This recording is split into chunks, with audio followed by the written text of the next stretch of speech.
Bien, muy buenas tardes a todos. Estamos en la clase número 16, ¿correcto?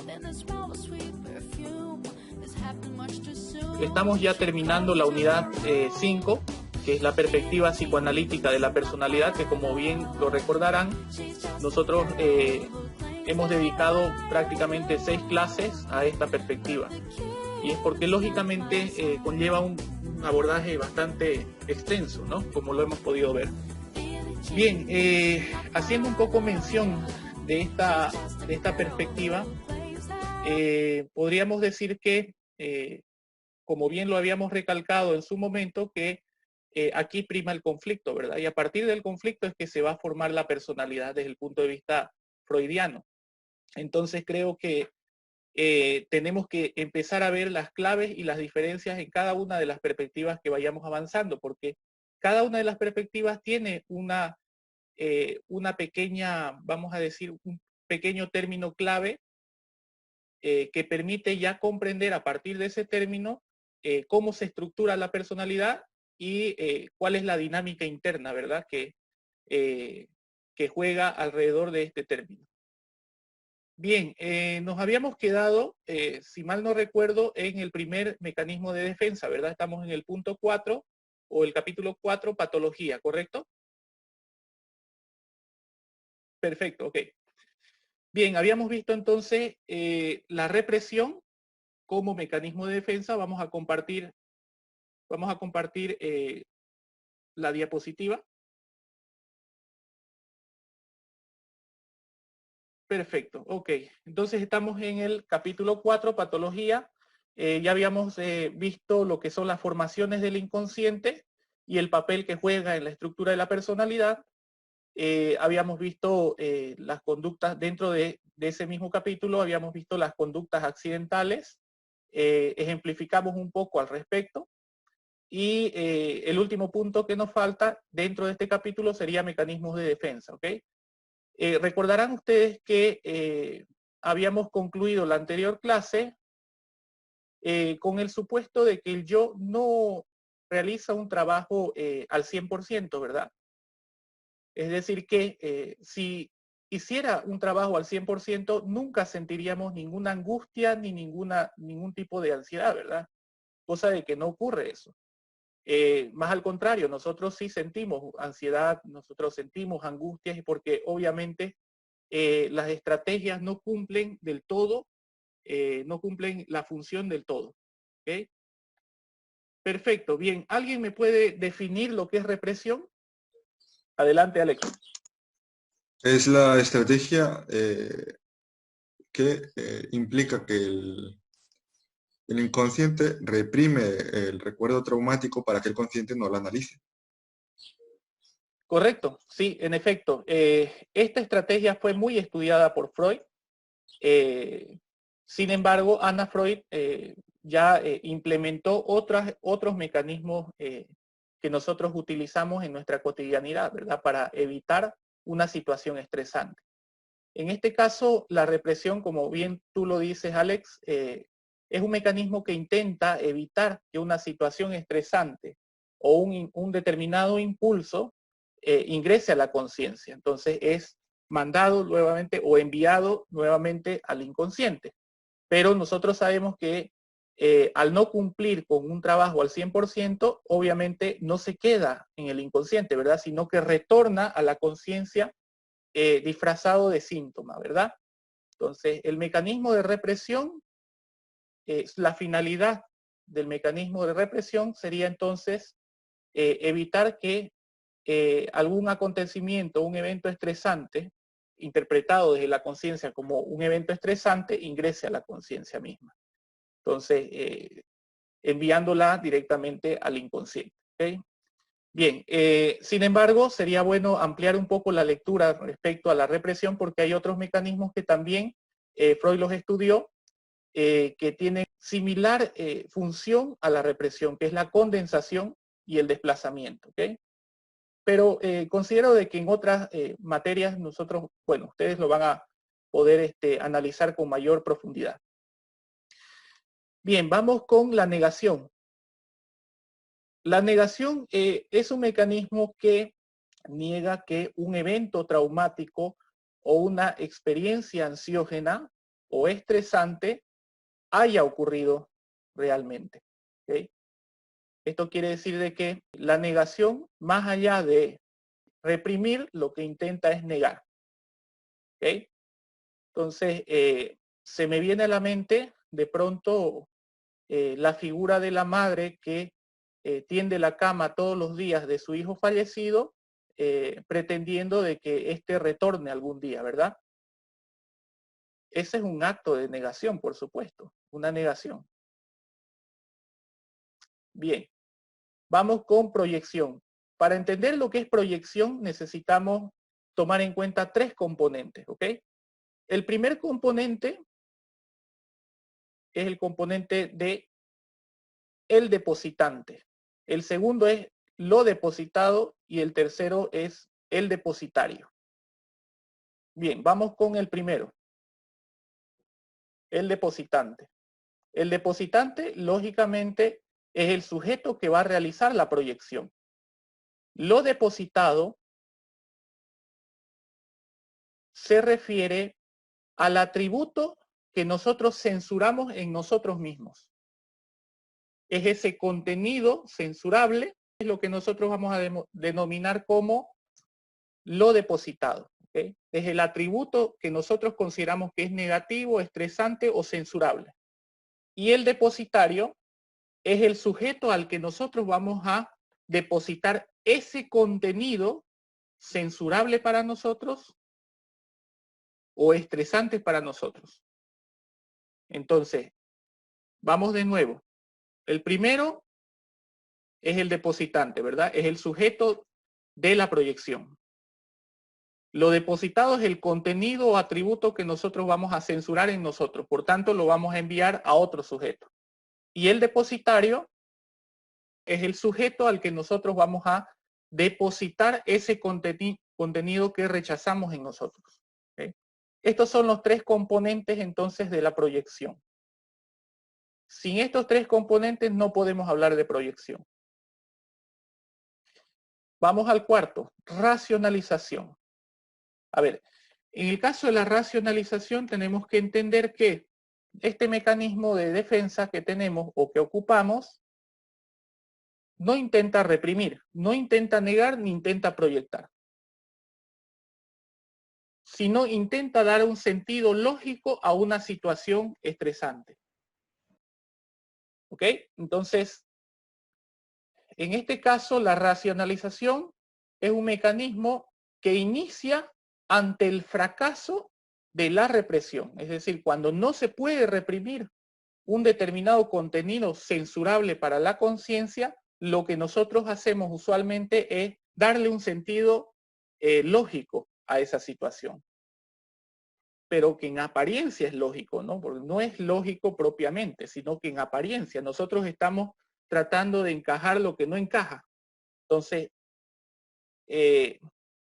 con esa finalidad es que nosotros vamos a tratar de darle ese sentido lógico que nosotros le damos a nuestras situaciones que rechazamos. Un típico ejemplo es esta es una fábula muy conocida, es de Esopo.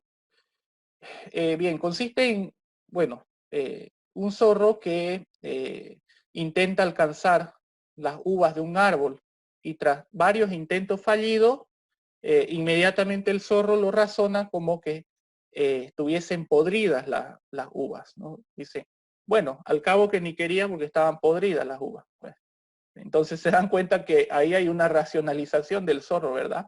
Ante la frustración de no poder alcanzar las uvas.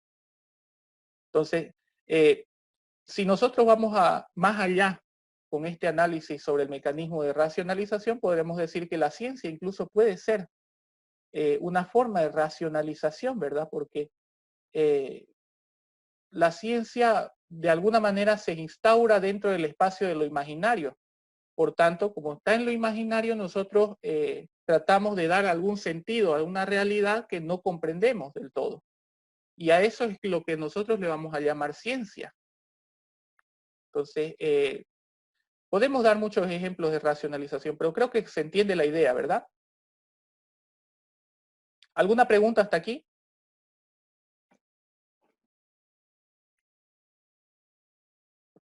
¿Alguna pregunta? Perfecto. Bien, vamos con la formación reactiva. A ver, la formación reactiva inicia, vamos a decir, ante un sentimiento o un afecto negativo o estresante que ingresa a la conciencia, lógicamente, porque todo mecanismo de defensa es una estrategia del yo. Entonces, todo lo que es censurable para la conciencia, entonces inmediatamente es enfrentado con el mecanismo de defensa. ¿Okay? En este caso, entonces, la situación estresante, estamos hablando de una situación con una carga emocional o con una carga afectiva, pero obviamente negativa porque es censurable. El intento de evitar este sentimiento o este afecto estresante, la formación reactiva va a intentar demostrar lo opuesto a ese sentimiento que estamos censurando. Entonces, de alguna manera nosotros tenemos que desconfiar del buen trato exagerado de las personas, ¿verdad? O el maltrato en el enamoramiento, cuando hay un maltrato de las personas, posiblemente sea una formación reactiva, ¿verdad? La imagen de los adolescentes, que, bueno, un adolescente que está encariñado con otro adolescente o con otra adolescente, pero la empieza a insultar, le empieza a decir de todo, le empieza a jalar los cabellos. Bueno, es una formación reactiva. Porque la formación reactiva intenta evitar ese tipo de situaciones. Entonces demuestra el afecto contrario, pero está ocultando una situación que para su yo es estresante, por supuesto. ¿Se entiende la formación reactiva? Listen, yo no comprendí muy bien, bueno, me chispé. ¿Ya? Inicia ante un sufrimiento o afecto negativo que ingresa a la conciencia y ahí me quedé porque empezó a explicarlo el otro y me chispé. Perfecto. A ver, no es necesario que lo anotemos a rajatabla, simplemente hay que comprender el concepto. El problema es que nosotros al escribir y al escuchar hacemos un doble esfuerzo, entonces perdemos la concentración porque se divide. Entonces traten de asimilar el concepto y bueno, si no lo anotan el concepto técnico, ustedes saben que tienen a YouTube ahí. Entonces pueden después anotarlo técnicamente. Lo que intento yo es tratar de que se entienda el concepto. Por eso es que manejo también la ejemplificación, ¿ok? Bien, vamos de nuevo a ver con la racionalización. Estamos con la formación reactiva, perdón. A ver, la formación reactiva intenta evitar una situación estresante, una situación con una carga afectiva que desde el punto de vista del yo es estresante o es intolerable. Para evitar esa situación, entonces, lo que hace el yo es demostrar el sentimiento opuesto al que se quiere censurar. Entonces, si yo odio a una persona y empiezo a invitarla a mi casa y empiezo a tratarla exageradamente bien, porque es el opuesto, no estamos diciendo que es el intermedio, ¿verdad? Sino el opuesto. Entonces, estoy utilizando la estrategia de formación reactiva, estoy utilizando ese mecanismo de defensa, porque en realidad lo odio. Pero mi trato en apariencia es excelente. Entonces, lo que intenta hacer el yo con esto es tratar de anular ese sentimiento o ese afecto negativo hacia ese objeto. ¿Okay? Entonces, hay que desconfiar del trato excesivamente bueno o del trato excesivamente malo. Cuando están en polos opuestos, es ahí donde posiblemente el sujeto esté demostrando o esté utilizando una estrategia de defensa. Y a ese polo opuesto es lo que nosotros le vamos a denominar formación reactiva. ¿Se entiende? Sí, dicen. ¿Sí? Perfecto. Ok. Bien, y el último mecanismo. Este mecanismo, si bien fue citado y fue estudiado por Anna Freud, la hija de Sigmund Freud, no obstante, va a ser Lacan el que va a desarrollar a plenitud este mecanismo de defensa.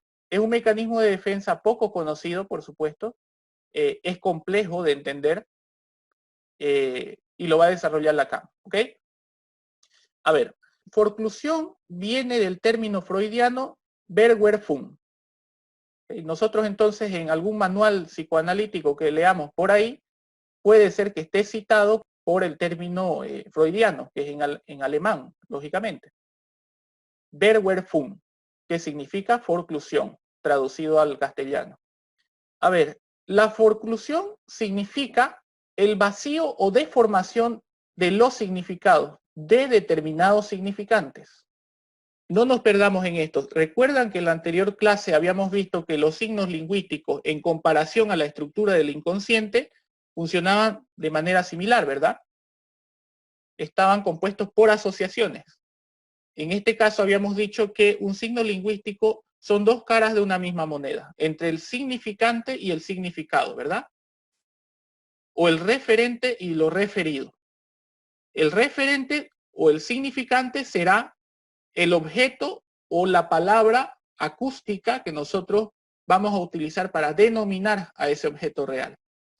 Y el significado o lo referido será todo el contenido que nosotros le vamos a atribuir a ese término, a esa palabra o a ese objeto real. ¿Okay?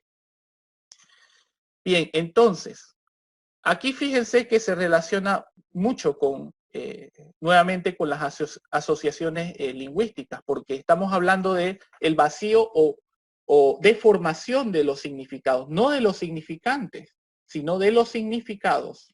Lacan va a señalar que la forclusión como vacío o deformación del significante se origina entre la etapa oral y la etapa anal de la teoría del desarrollo psicosexual. ¿Okay? Se instaura entre estas dos etapas, ¿por qué?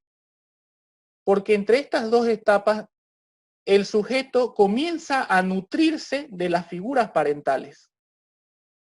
Cuando hablo de comienza a nutrirse, estoy hablando del traspaso de todos los significados de los objetos que está percibiendo, en este caso el niño. ¿Se entiende hasta ahí? Perfecto. Entonces, esto Lacan lo desarrolla en el seminario que le denomina el Gran Amo.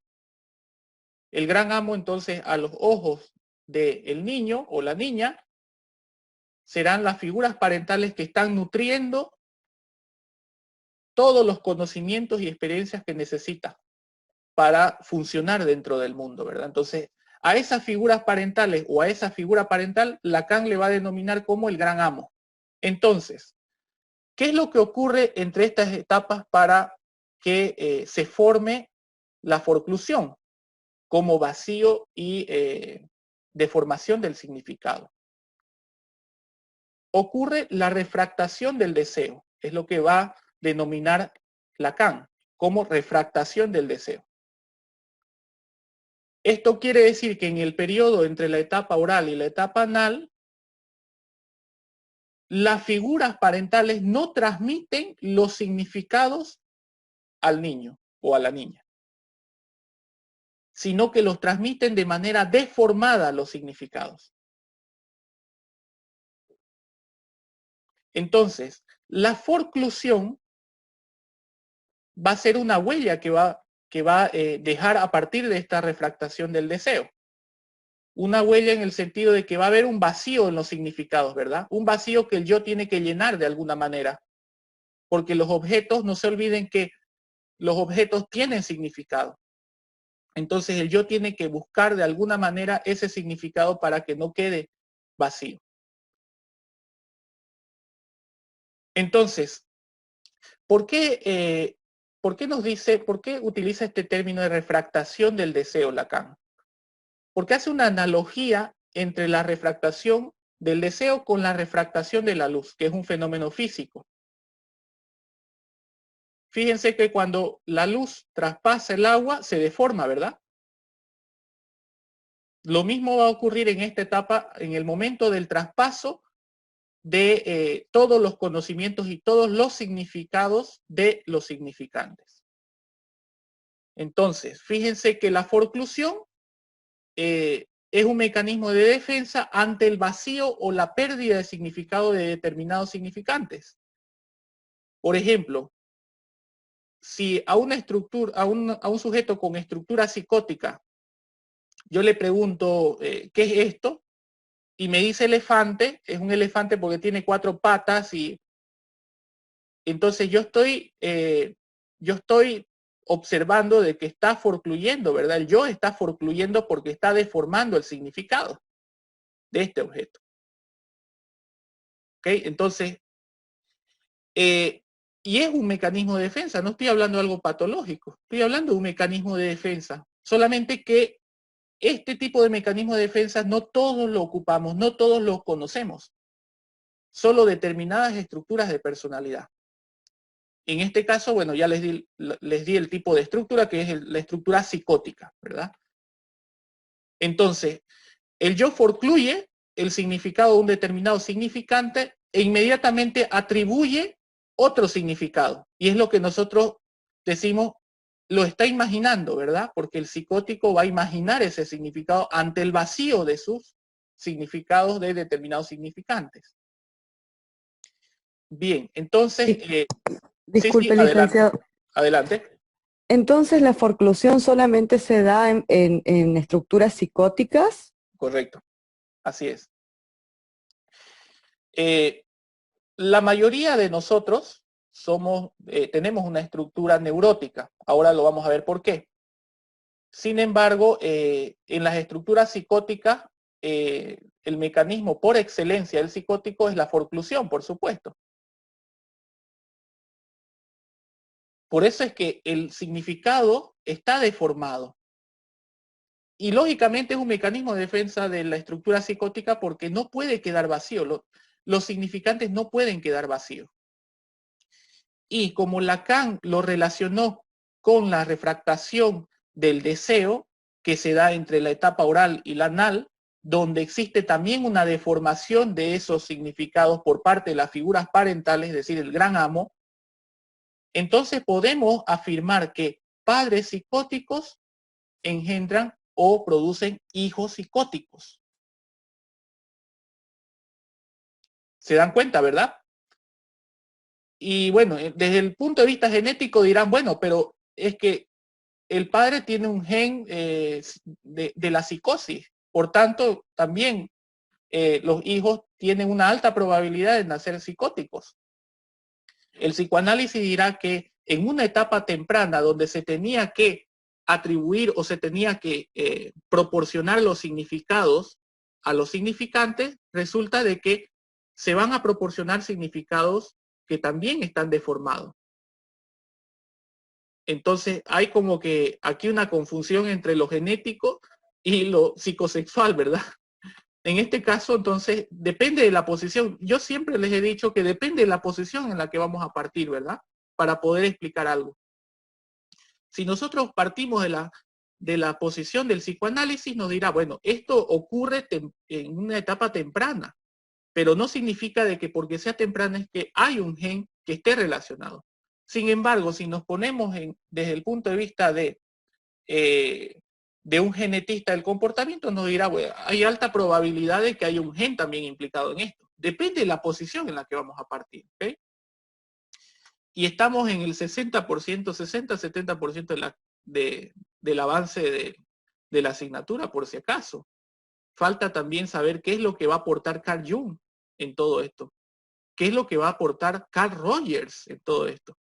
¿Qué es lo que va a aportar Aaron Beck desde el punto de vista de los esquemas mentales? Y ahí tomaremos la decisión de cuál es la perspectiva que mejor, su explicación se ajusta mejor a la psicología de la personalidad. ¿Okay? Que esa va a ser la finalidad del curso. ¿Okay? Bien. Ok, entonces, la forclusión, ¿se entiende la forclusión? ¿Hay alguna, tal vez, pequeña duda en esto? Porque no se olviden que esto parece un trabalenguas de pronto. La forclusión, entonces, es el vacío o la deformación del significado. ¿Okay? Se origina entre la etapa oral y la etapa anal, nos dirá Lacan, a través del proceso de refractación del deseo. En ese proceso es donde nosotros como sujetos que estamos en desarrollo, nos vamos a remitir al gran amo, ¿verdad? Para que nos dé todos los conocimientos que nosotros necesitamos para funcionar en el mundo. Y si hay deformaciones del significado en ese proceso, entonces, lógicamente, vamos a entrenar a nuestro yo a utilizar la forclusión, porque eso, los significantes no pueden quedar sin significado. Hasta aquí se entiende entonces, ¿verdad? Perfecto. Entonces, vamos a la siguiente. Tenemos 10 minutos más. A la siguiente diapositiva. Bien. El último punto, entonces, y creo que es el más importante, para un poquito ir cerrando ya el capítulo de la perspectiva psicoanalítica, es hablar sobre las estructuras de la personalidad. ¿Okay? Pues todo lo que hemos explicado hasta el momento, perdón, hay mucho ruido, por favor apague su micrófono. Bien, gracias. Bien, entonces fíjense que todo lo que hemos explicado hasta el momento va a ser dirigido hacia conformar una estructura de personalidad. Toda la conflictiva que nosotros hablamos desde el punto de vista del psicoanálisis se va a remitir directamente a la estructura de personalidad. A partir de esa conflictiva interna, entonces, se produce la personalidad. Ya hablamos de que la patología es un nivel de estudio de la psicología de la personalidad y estamos tratando de ajustar este nivel de estudio a lo que propone el psicoanálisis, pero hay que ser muy delicado en esto porque ya ustedes saben que el psicoanálisis, desde el punto de vista de Freud y desde el punto de vista de Lacan, nunca se habló de patología de la personalidad, ¿okay? Pero esto de pronto tiene mucha relación con la patología, ¿okay? Bien, desde el punto de vista de Freud y desde el punto de vista de Lacan, nos van a señalar que existen 3 estructuras de personalidad: la neurosis, la psicosis y la perversión. Todo lo que el sujeto, la conflictiva que ha tenido en la formación de sus componentes, las fijaciones que tiene y las formaciones del inconsciente, todo esto, una vez que se instaura en el aparato psíquico, se queda ahí y no se mueve más.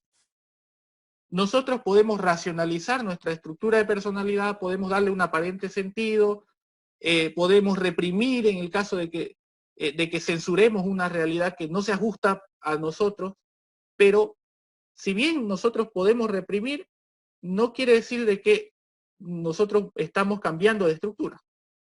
Simplemente que ocupamos mecanismos de defensa para intentar mitigar esas expresiones, ¿ok?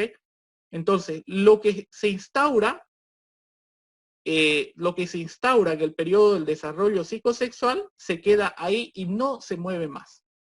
Esto que quede claro, por eso es que lo vuelvo a decir, porque creo que esto es la posición de la que nunca se separó Freud, porque Freud decía justamente de que todo lo que ingresa al aparato psíquico se estructura y se queda ahí.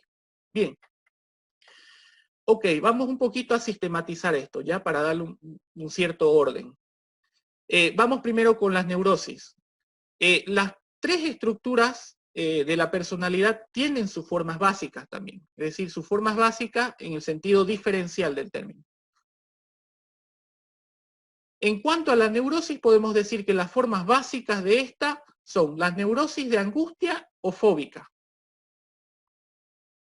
la neurosis histérica y la neurosis obsesiva. Sin embargo, son estructuras básicas diferenciables entre ellas, pero al mismo tiempo conforman la categoría general, ¿verdad? Que es la neurosis. O sea, que quiere decir que si bien hay pequeñas diferencias, hay muchas similitudes en estas 3 estructuras. ¿Okay? A ver, desde el punto de vista de Freud, se habla de semblantes, es decir, del comportamiento o expresión residua. Fíjense que aquí lo que se estudia más es el conflicto interno. Lo demás se lo tiene como residuo, como semblante, como una expresión que tiene relación con la cultura. Entonces, a ver, la expresión puede cambiar de acuerdo a la época y de acuerdo a la cultura. Es decir, el semblante puede cambiar, pero no puede cambiar la conflictiva interna de estas estructuras. Porque los semblantes también responden a esos elementos culturales y de la época. Por ejemplo, suponiendo que para coquetear con una persona nosotros le enviamos emoticones de cariño, bueno, ese es un semblante de la época, ¿verdad? En el siglo XIX no era así. Para coquetear con otra persona, bueno, en el caso de la posición femenina, se abría el abanico y se empezaba a soplar rápido. Eso era un indicador para quien estaba mirando directamente que le gustaba. Y si lo cerraba rápido y cambiaba la mirada, significaba que no le gustaba a esa persona. Entonces, son semblantes que cambian en la época.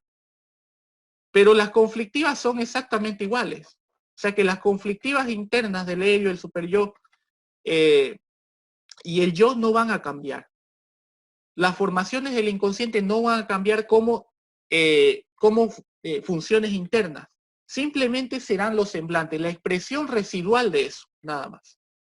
Por eso es que la mayor crítica del psicoanálisis hacia la psiquiatría es justamente esa. De que todos los criterios diagnósticos lo único que hacen es remitirse a las expresiones residuas, no a la conflictiva interna que es el origen de esa expresión. Por eso es que DSM 1, 2, 3, 4, 5, 6, 7, 8, 9, 10. Justamente por esa misma razón. Porque los semblantes están cambiando. Entonces están formando criterios a partir de los semblantes. No están formándose criterios a partir de la conflictiva interna del sujeto. ¿Se entiende, verdad? Bien, con esto entonces acabamos la primera parte, nos vemos en 5 minutos, ¿ok? Perfecto.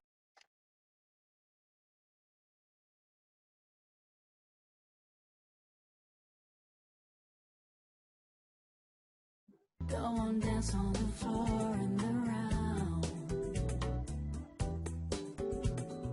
People always told me, be careful what you do, and don't go around breaking young girls' hearts. Ok, vamos a continuar entonces.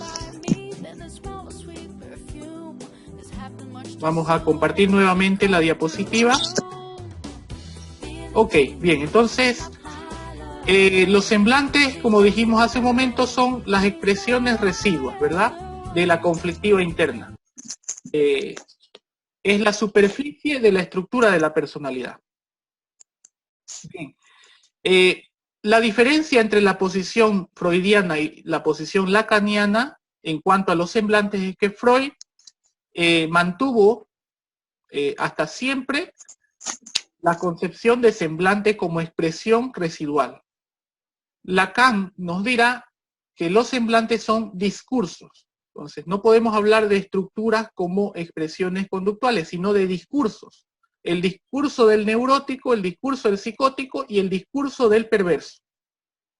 En cambio, Freud lo establecerá como semblantes, como el semblante neurótico, semblante psicótico y semblante perverso. ¿Okay?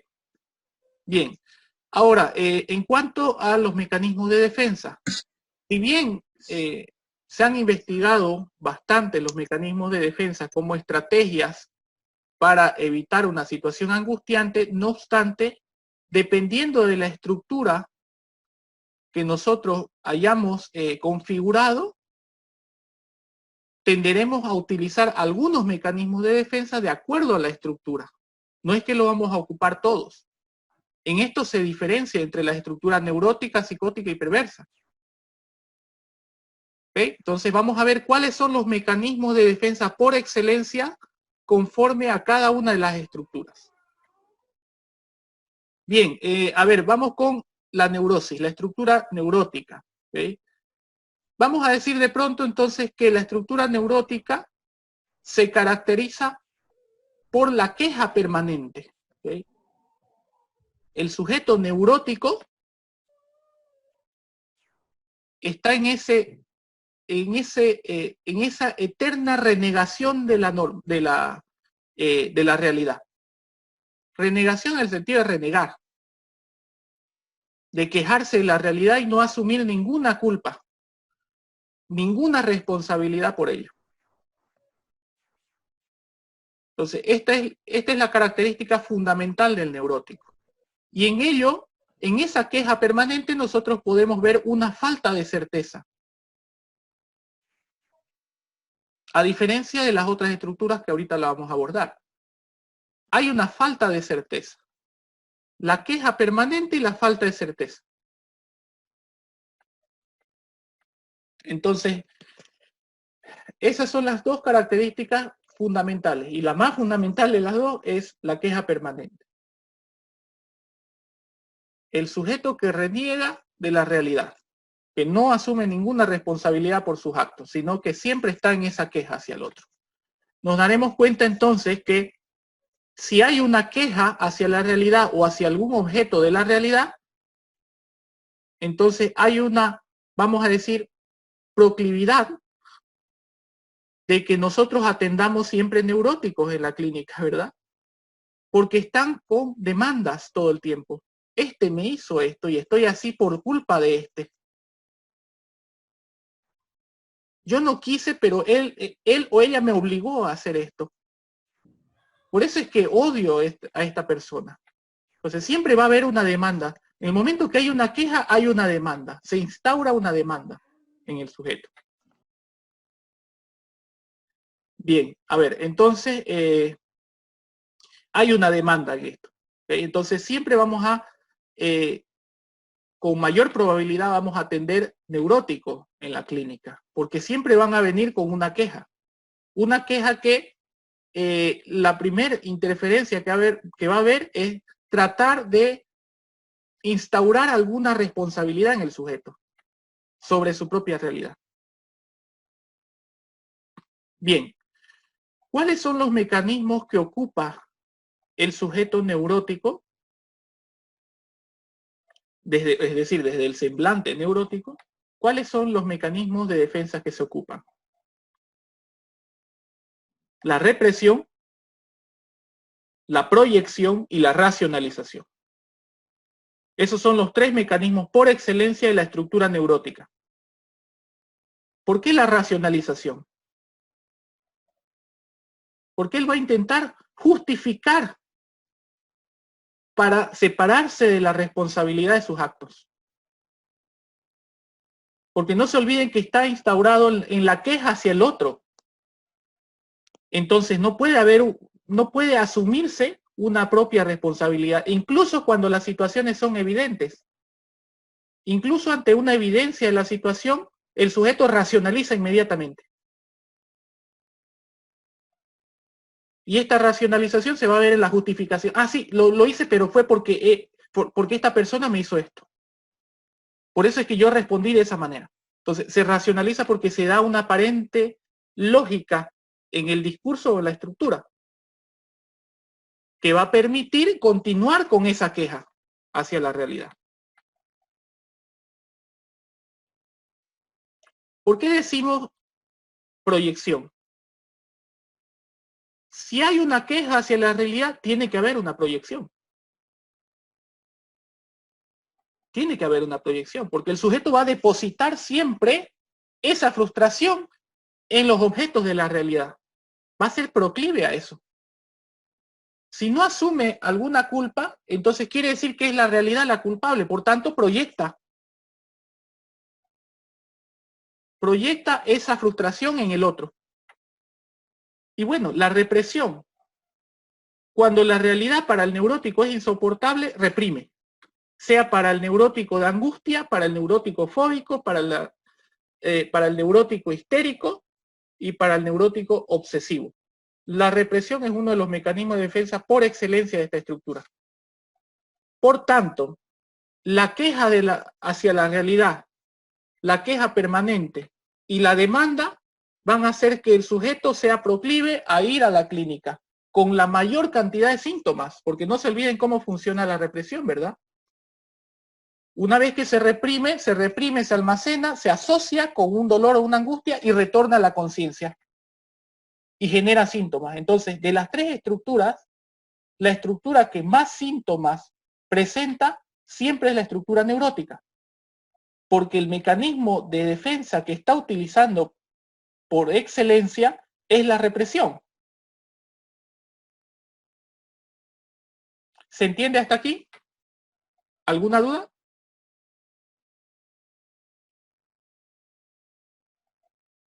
Perfecto, vamos con la estructura psicótica. Las formas básicas pueden ser la paranoia, la psicosis paranoica y la esquizofrenia. Estas dos formas básicas van a ser analizadas por Freud y profundizadas también por Lacan. De hecho, es la diferencia que hay en cuanto a lo que son estructuras de personalidad, porque Freud analiza muy bien y profundiza mejor la estructura neurótica, mientras que Lacan profundiza mejor que Freud la estructura psicótica. Bien. ¿Cuáles son los semblantes? Es decir, ¿cuáles son las características en la expresión del discurso o en la expresión conductual? Esta estructura de personalidad se caracteriza por mantener, vamos a decir, un discurso imaginativo. Va a mantener un discurso imaginativo. Entonces, fíjense que a diferencia de la estructura neurótica, aquí hay una certeza. Hay una certeza. No hay una falta de certeza, como en la estructura neurótica. Por ejemplo, un trastorno de ansiedad. No sé qué va a pasar mañana. No sé qué voy a hacer. No sé cómo me veo mañana. Tengo miedo de un examen mañana que voy a tener o la próxima semana. La angustia la tengo en el hoy. Hay una falta de certeza. Y esa es la falta de certeza propia de la estructura neurótica. En cambio, en la estructura psicótica no hay una falta de certeza. Hay una certeza sobre el propio delirio. Por eso es difícil desmarcar el delirio de una estructura psicótica. Es muy difícil desmarcar el delirio porque hay una certeza en eso. No, es que yo vi un elefante, yo sé lo que vi. Entonces, hay una diferencia, ¿verdad?, en cuanto a lo que son discursos o semblantes entre la estructura neurótica y psicótica. Otra de las diferencias será de que en la neurosis, por ejemplo, el neurótico se va a quejar de la realidad. El psicótico no se va a quejar de la realidad. El psicótico la va a imaginar la realidad. ¿Qué pasa con la estructura psicótica, es decir, con el sujeto psicótico, cuando alguien lo agrede? No se va a quejar de él. No va a ir a agredirlo en respuesta, ¿verdad? Va a imaginarse golpeándolo. Hay una diferencia en las estructuras. En la estructura perversa, no se va a quejar el perverso de la realidad. No se va a imaginar golpeándolo. Lo golpea. Porque lleva el imaginario a la práctica, lleva el imaginario al acto. No hay un límite entre lo imaginario y el acto y la expresión. Ahora veremos el por qué. ¿Ok? Solamente estoy haciendo diferencias entre cada una de las estructuras. Uno se queja, pero no agrede, pero sí se queja. El otro no se queja, pero imagina. Y el otro no necesita ni imaginarse ni quejarse. Simplemente va y agrede. Ok. Sigamos entonces. Hay una certeza del delirio, sobre el propio delirio. Se caracteriza por un discurso imaginativo. Esa es la característica fundamental del psicótico. Yo pregunto, ¿cuáles serían entonces los mecanismos de defensa que ocupa? Pregunto Bueno, la forclusión, porque lo habíamos hablado anteriormente. Bueno, correcto. Ahora toca enganchar. Por supuesto que la forclusión. De ahí viene el delirio. De ahí viene el discurso imaginativo. De la ausencia o deformación del significado. Por tanto, el yo le atribuye un significado que está deformado, por supuesto. Porque él lo ha construido. No es que le han transferido, no es que le ha dicho a su mamá, esta silla sirve para sentarse. Y a partir de ahí se ha instaurado el significado de ese objeto, sino que nadie se lo ha comentado. por tanto el sujeto llega a un punto donde el sujeto, el yo del sujeto, tiene que construir un significado de ese objeto y probablemente ante la construcción subjetiva del yo, posiblemente ese objeto no sirva para sentarse, sirva para jugar a los caballitos, sirva para apoyar los codos, porque hay una ausencia, entonces el yo está forcluyendo. Por tanto, la forclusión es el mecanismo de defensa por excelencia de la estructura psicótica. Otro de los mecanismos de defensa, que no lo he citado porque creo que eso lo van a analizar con mayor profundidad ya en otras materias, como el psicoanálisis, por ejemplo, que es la fragmentación. La forclusión nos habla de ese vacío de significado de los significantes.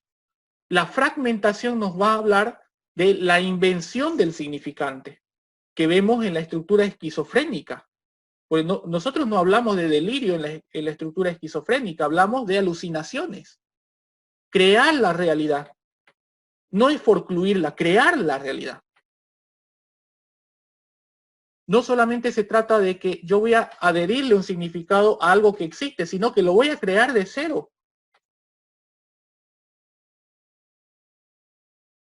Esto de pronto suena poético, pero es muy incapacitante ver en la clínica esto. Es muy incapacitante para el sujeto, por supuesto. Las forclusiones que realiza, uno tiene que manejarse con bastante objetividad porque escucharla, cómo se va deformando la realidad para una estructura paranoica, una estructura esquizofrénica, no es sencillo para el psicólogo. No es sencillo. De pronto, teóricamente lo podemos ver como algo poético, ¿verdad? Pero en realidad verlo en la clínica es otra cosa. ¿Se entiende hasta ahí? ¿Se entiende? Si yo pregunto qué es la fragmentación, no necesito conceptos técnicos, necesito que el concepto se haya internalizado. Entonces, quiere decir que yo puedo ocupar mi propio lenguaje para poder referirme a lo mismo, sin necesidad de memorizarme técnicamente lo que se ha dicho en clase, ¿ok? Entonces, lo único que necesito es que se explique claramente con los elementos que nosotros estamos dando en las clases, nada más. Bien, vamos con la estructura perversa. Sí, adelante. Disculpe, licenciado. Tengo algo ahí en la forclusión. Dice que la forclusión entonces es el vacío o la deformación del significado de un significante. Correcto. ¿Verdad? Así es. ¿Y cómo hace, cómo sería un ejemplo, por ejemplo, que usted dio un ejemplo anteriormente, dijo, este lapicero es un elefante porque tiene 4 patas. ¿Cómo hace la deformación? ¿Por qué lo deforma? ¿Cómo funciona? Ya, tal vez no fue el mejor ejemplo, pero de todas maneras igual lo voy a aclarar. Hablamos de fragmentación cuando ya existe una alucinación, lo que nosotros desde la psiquiatría denominamos como alucinación. Crear el significante y el significado. En cambio, cuando hablamos de una estructura psicótica, estamos hablando simplemente de cómo el sujeto psicótico forma el significado de las cosas. Y eso es lo que nosotros por semblante vamos a ver que es solamente un discurso que no tiene una conexión lógica, porque está partiendo de sus propios significados. ¿Okay? Y nosotros no diremos, bueno, es esquizofrénico. No, es psicótico, tiene una estructura psicótica. Porque no es que está inventando la realidad, sino que le está asignando un nuevo significado, nada más. En cambio, en la estructura esquizofrénica, ahí sí nosotros podemos ver que va más allá del delirio. Porque la persona puede decir, pero fíjate que ahí tengo una taza sin que haya nada, porque está construyendo el significante y también el significado. Y si nosotros profundizamos, ¿y cómo es esa taza? ¿Qué hace? ¿Para qué sirve esa taza? Probablemente hasta lo invente el significado más también. Bueno, esa taza sirve para golpear a otras personas. Ni siquiera se le da la función que se tendría que dar a la tasa que ya la inventó, ¿verdad? Entonces, en este caso hay una diferencia fundamental entre la estructura propiamente psicótica y la estructura esquizofrénica. El paranoico no está inventando la realidad, solamente le está agregando significados. Por ejemplo, en la celotipia, las personas que son irracionalmente celosas con otras personas. Ante la llegada de la mujer o del marido, ve que el bolsillo está afuera, inmediatamente le atribuye forcluye y le atribuye el significado, es que vos le diste dinero a tu amante. ¿Se entiende, verdad? Ahí se está forcluyendo, no se está inventando, porque está partiendo de una realidad que existe, pero se le está atribuyendo un significado. Gracias por la pregunta, porque creo que valió la aclaración, ¿verdad? Sí, gracias, ahora sí. Perfecto. ¿Alguna otra pregunta? Ok, vamos entonces con la estructura perversa. Aquí hablamos de las parafilias. Vamos a dar la característica del semblante o del discurso del perverso. El perverso, si bien posiblemente sea la estructura más interesante de las tres, la neurótica encontramos, donde hay psicoanalistas, hay neuróticos. Entonces, la encontramos en cualquier lado. Todo el mundo se queja de la realidad. Vivimos más o menos una época donde esta época y esta cultura permite formar individuos neuróticos. Entonces, posiblemente no encontremos en la clínica una estructura perversa. En todo el ejercicio clínico que hagamos, no encontremos una estructura, por lo menos tan clara, que sea una estructura perversa. Entonces, yo al menos hasta el momento, de todos los pacientes que he tenido, solamente uno más o menos ha encajado en la estructura perversa. Más o menos ha encajado en una estructura que tenía relación con llevar al acto las cosas. Y de hecho, entonces, el semblante y el discurso del perverso se caracteriza por llevar al acto. Los impulsos pulsionales del ello los lleva al acto. Aquí no juega ningún papel la certeza o la falta de certeza. Aquí es el acting el que lleva la batuta en la estructura perversa. ¿Okay? Entonces, el perverso no imagina porque no necesita imaginar nada. No se queja de la realidad porque no necesita quejarse de la realidad. El perverso actúa, sobrepasa el límite de la imaginación hacia el acto. Hay una barrera que comúnmente tienen los neuróticos, ¿verdad? Que es la barrera de, bueno, me quejo de la realidad, pero tampoco lo voy a matar a mi enemigo. No puedo cruzar ese límite entre mi imaginación y mi queja hacia el acto. Hay una barrera superyoica, ¿verdad? En cambio, en la perversión no existe una barrera superyoica. No hay nada que lo ataje al sujeto. Bien, y eso lo convierte en peligroso, ¿verdad? En alguien peligroso.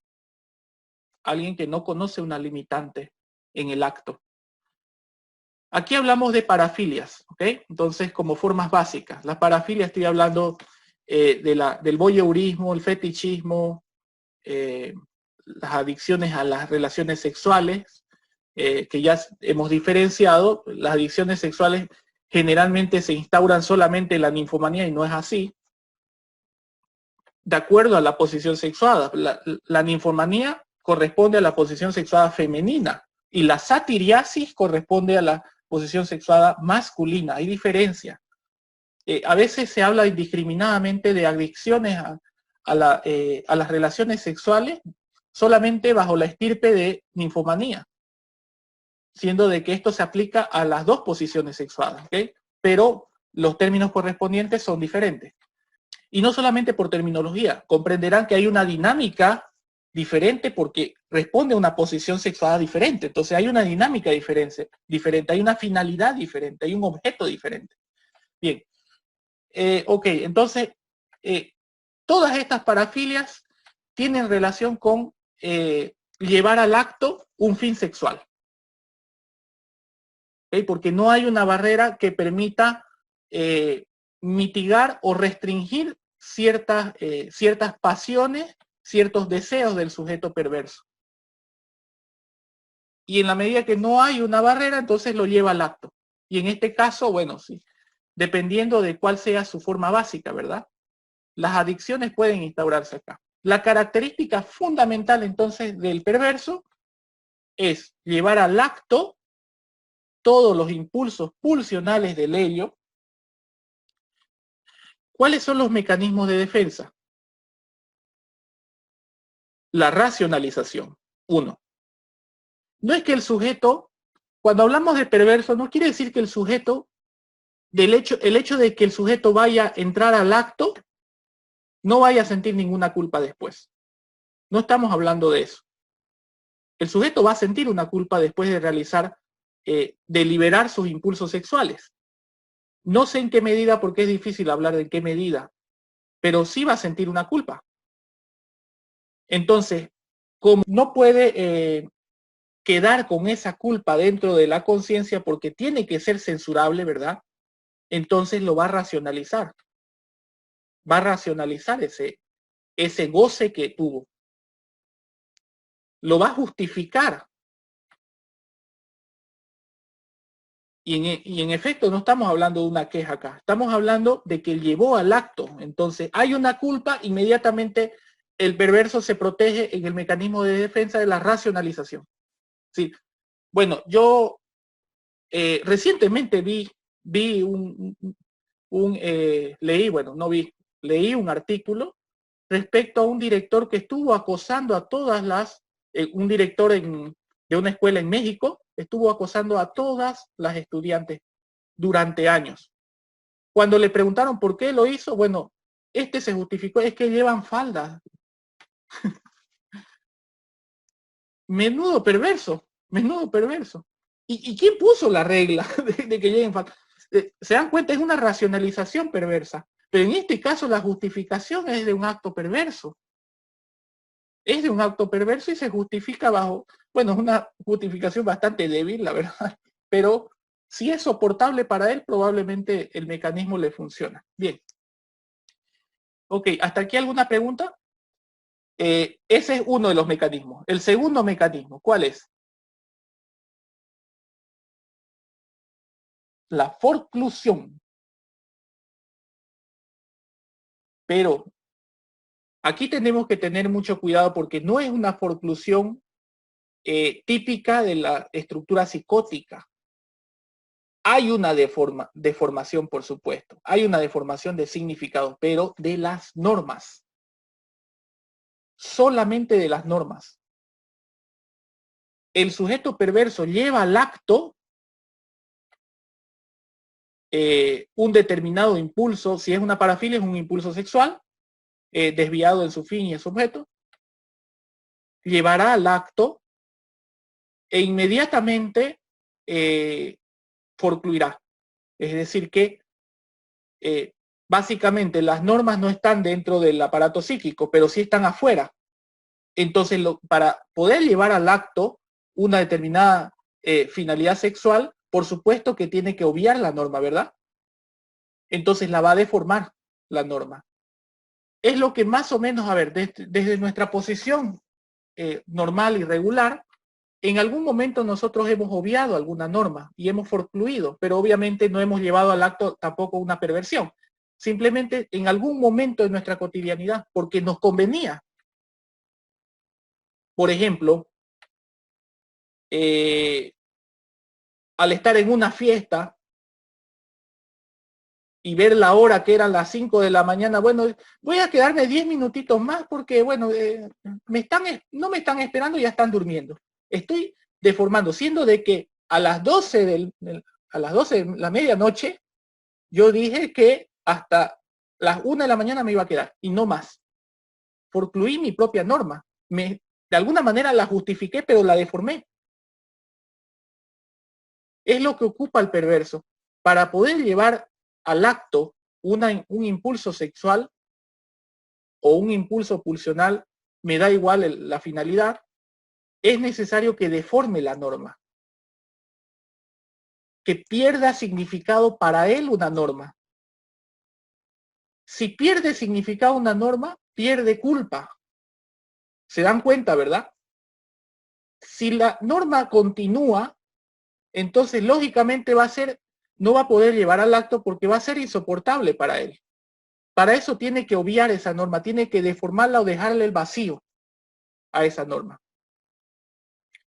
¿Ok? Entonces hablamos de forclusión, solamente que desde un ámbito perverso hablamos de una forclusión específica para las normas convencionales.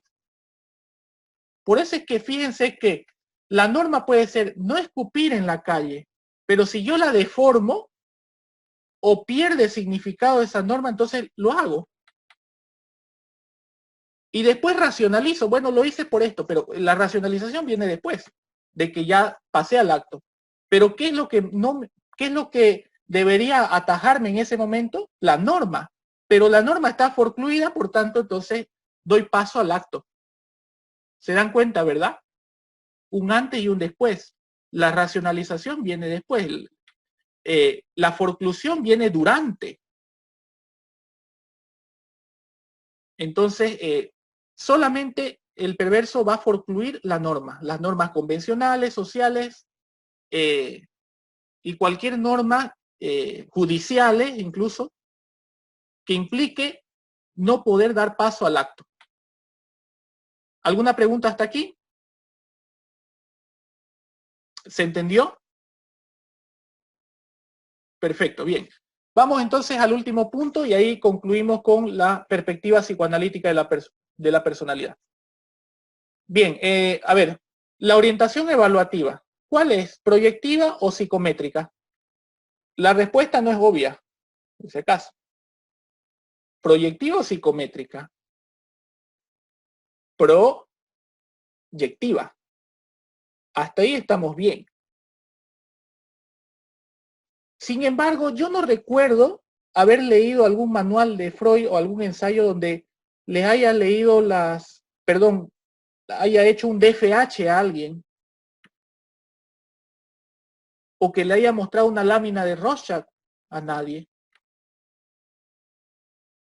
Entonces quiere decir que existen dos orientaciones evaluativas. La orientación evaluativa proyectiva y del análisis puro, el psicoanálisis puro. Y hay que tener mucho cuidado en eso porque nosotros cometemos ese error de observar a un clínico que le está tomando pruebas proyectivas e inmediatamente asumir de que está en una posición psicoanalítica. No necesariamente, no necesariamente. ¿Ok? Entonces, Freud heredó un conjunto de técnicas propias de un análisis puro, una apuesta de análisis, no de una orientación proyectiva. La orientación proyectiva posteriormente se relacionó porque lógicamente se relacionaba teóricamente con el psicoanálisis, pero no es el psicoanálisis puro, no es el psicoanálisis lacaniano, no es el psicoanálisis freudiano. Probablemente Lacan no estaba tan de acuerdo en instaurar la evaluación, la orientación evaluativa desde el punto de vista proyectivo. Probablemente no estaría tan de acuerdo. Entonces, de pronto la orientación proyectiva le vamos a llamar orientación psicodinámica, porque está relacionada a otras disciplinas también de la clínica, pero utiliza conceptos psicoanalíticos. El análisis puro es el análisis de diván. Venga, échese y empiece por donde quiera, básicamente. No hay ninguna lámina de Rorschach ahí. No hay ningún DFH, no hay ningún test bajo la lluvia ahí. Entonces, si nosotros ocupamos la perspectiva psicoanalítica, debemos saber que podemos posicionarnos para la evaluación de la personalidad desde la perspectiva psicodinámica, es decir, relacionando con la psicología proyectiva, o también desde el análisis puro. Desde cualquiera de esas dos nociones evaluativas, ¿ok? Bien, desde la proyectiva, entonces la orientación proyectiva, las principales técnicas, creo que ya las conocemos, son las técnicas lúdicas, la elaboración de relatos, las tareas de dibujo, las manchas de tinta, etcétera, etcétera. Y los instrumentos entonces van a, bueno, los instrumentos ya es el material físico, ¿verdad? En cuanto, por ejemplo, a la técnica de manchas de tinta, sería el test de Rorschach. Si hablamos de tareas de dibujo, el DFH o el test bajo la lluvia. Si hablamos de la elaboración de relatos, bueno, el TAT, por ejemplo, el test de apercepción temática. No es necesario que lo anoten todo, después lo pueden volver a revisar o repasar en YouTube, ¿ok? Bien, ahora con la orientación de análisis puro. Las técnicas son análisis de resistencias, las técnicas de asociación libre, la interpretación de los sueños, y todas estas técnicas son técnicas de puro diálogo, ¿verdad? No hay instrumentos físicos en esto. Entonces, la cuestión de instrumentos queda vacío porque son no directivos. Son no directivos. La técnica de asociación libre es básicamente échese y empiece por donde quiera. Entonces, no hay ninguna sistematización ahí. Simplemente hay un análisis que nosotros tenemos que ir descartando lo que no es importante en la personalidad con lo que sí es importante. ¿Ok? Bien, y aquí entonces concluimos con la perspectiva psicoanalítica de la personalidad. ¿Ok? Vamos a continuar la próxima clase ya con la unidad 6, perspectiva neoanalítica de la personalidad. A partir de las teorías de Carl Jung, que vamos a tener que empezar a contraponer todo lo que hemos visto, porque Carl Jung tiene unas teorías muy interesantes respecto a la personalidad. Y nos va a dar mucho aporte. Creo que lo más resaltante y lo más contradictorio entre la psicología del yo de Carl Jung y el psicoanálisis de Freud es que vamos a empezar a separar el lugar privilegiado que le dio al inconsciente Freud. Y vamos a colocar al yo en la centralidad de la personalidad. ¿Okay? Bien, ¿alguna pregunta hasta aquí? ¿Ninguna? Perfecto, entonces, bueno, nos vemos el día jueves, ¿ok? Bien, cambio y fuera entonces.